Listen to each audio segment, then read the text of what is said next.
Before you is These Crushing Defeats, a work that hums with both pain and devotion.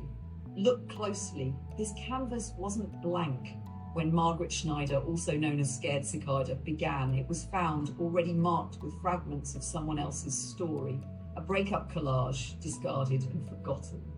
Schneider didn't erase that story, they built upon it. What you see now is a layered act of reclamation. Acrylic washes over old wounds, handwritten notes, some legible, some ghosted, whisper from beneath. Stars, wings, hearts, symbols of tenderness and defiance. The canvas becomes a palimpsest, where loss is neither hidden nor glorified, but made sacred through transformation. Schneider's work often draws from ancestral memory, queer identity, and ecological grief. Here, all those threads converge in a luminous chaos. It's devotional, not to a god, but to the power of healing, of marking pain and moving through it anyway.